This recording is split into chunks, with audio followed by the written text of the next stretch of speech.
Good afternoon. My name is Odie Hawkins, and we've decided to do the show this afternoon because we've decided to do the show this afternoon. First thing I like to do is once again throw my latest effort in front of you. It's called Quadroon Balls, and it's about a period in American history that I think we should know about. It happened in New Orleans, and it deals with women who decided to do what they had to do in order to become free. And there's a lot more to it than that, but I'll leave it go at this moment. All right. Okay, that's there. Thank you, Odie. The reading today is about a point of view. I'm calling it P.O.V.S. Points of view. I think I may need my glasses to read this. Okay.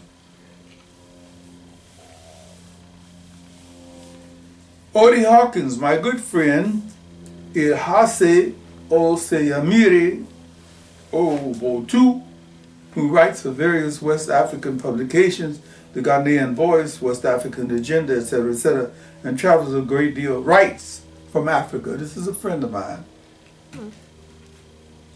who writes, Monrovia, Liberia. It seems unbelievable to see so many churches on these slum-ridden, bullet-scarred streets.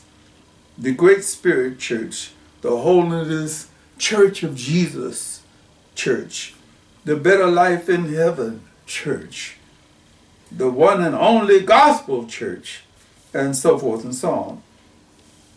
When I was last here in 1997 at the conclusion of a mean-spirited 7-year civil war which killed more than 200,000 people in Liberia, and displaced at least 1 million out of a pre-war population of 3 million, there weren't many churches. Now they are everywhere. Some of my Liberian friends are suggesting that the high crime rate, national insecurity, and random violence are the catalysts for this newfound spirituality. In addition to a collapsed infrastructure, high unemployment, government transgressions, including corruption, intimidation, and torture, the people, we may assume, are going to church in an effort to find some way to deal with their misery. However, there are also problems concerning the churches. Once established as an official church, the institutions become tax exempt, and some unscrupulous individuals are pocketing the offerings from the collection plate. Sounds like, well, Christianity is the official religion. It seems to be quite easy to be a Christian, but very difficult to live a Christian life. A recent scandal involving members of the Never Die Church sect exposed the practice of partner exchange, wild parties, and politics. Still, many churchgoers insist that faith in God is the only remedy for transforming a wretched life. I know that they are correct in their belief, and by the grace of God, Liberia will one day stand tall in the corridor of nations.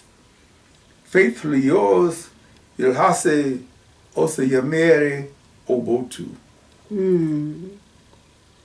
Point of view. Say it again. Point of view. Got that. All right. By one writer.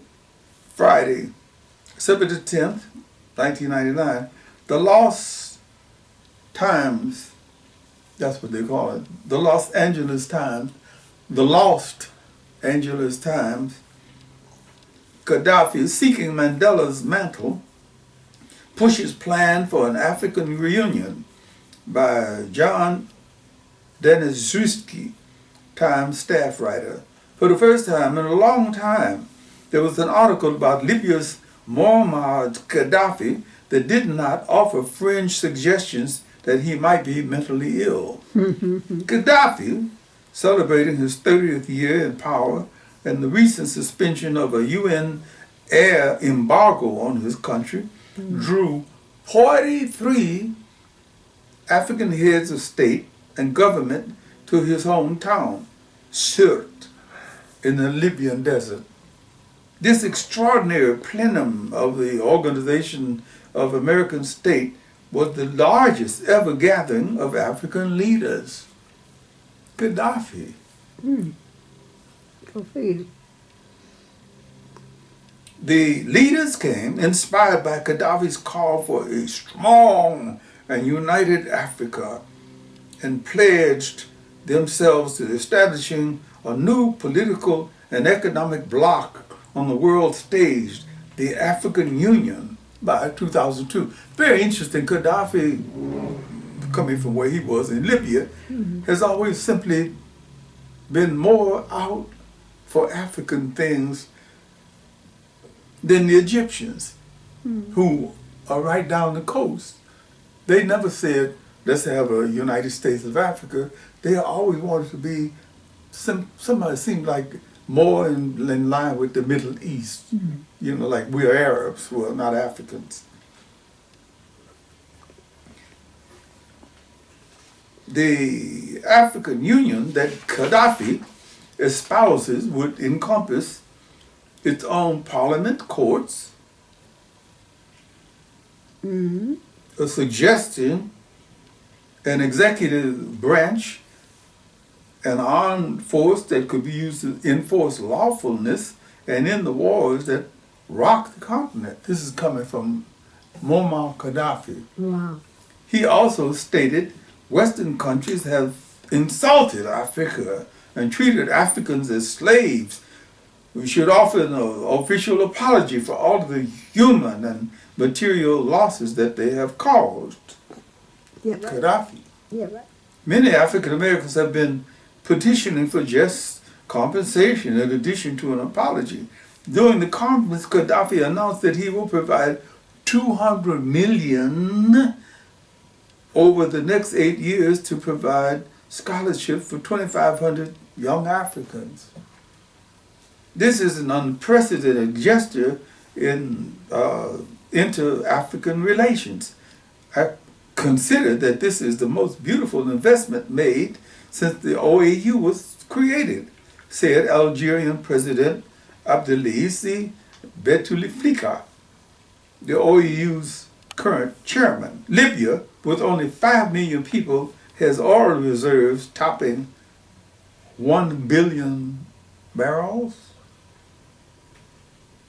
In addition, Gaddafi offered to pay in 4.5 million arrears of smaller OAU members so that these countries won't lose their voting rights in the organization. And he's willing to put Libya's armed forces at the disposal of the OAU. Egyptian Foreign Minister Moussa said Gaddafi's call for a United States of Africa provoked a very deep discussion about the way that Africa should propel itself forward. This has come from people who don't want to even admit that Egypt is an Africa. Right. But he cautioned that Gaddafi should not be seen as Africa's new champion, but rather a champion of African integration. Right. A paper published during the conference quoted President Mandela as saying that the African continent is looking for a leader like Gaddafi to forge its destiny. I think Mandela was playing politics there. What do you think? Right. Yeah, I think he was playing politics.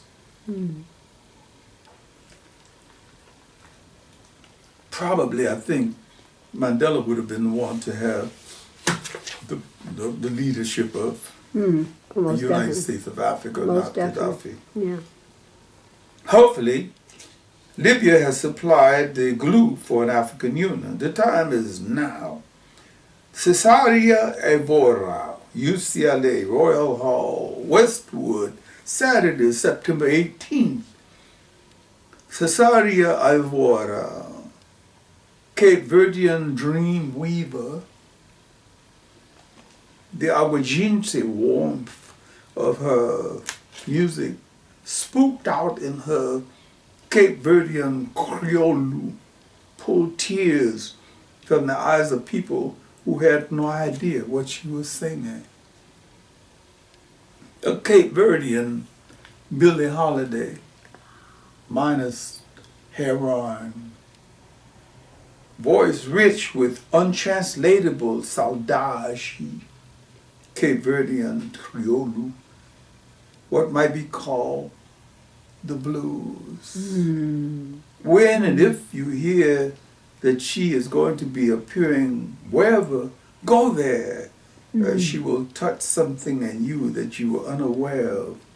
Before I say Memba, let me say, consciously I wanted to take us to different places, which is why the column was called Points of View. Gotcha. So don't think that I was just Off the track. nutty fruit on you. Nutty fruit. Definitely not. And there we are today. We're coming back on Tuesday for something called Glances.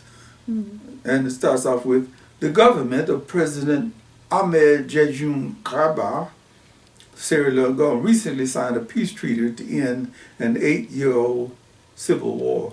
Right. For those who speak all these African languages, I'm making an effort to speak.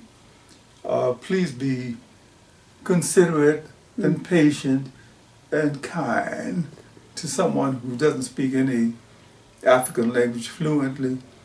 And the whole point that we're trying to get across here is to let you know that there were things happening in Africa in 1996, 1999, that are still happening, but no one's paying a lot of attention to it. And I'll let it go at that point because we could go on for another half an hour. Zola Salena-Hawkins, my wife, my producer, my critic, my friend, my love, is saying to you, Yes. www.OdieHawkins.com.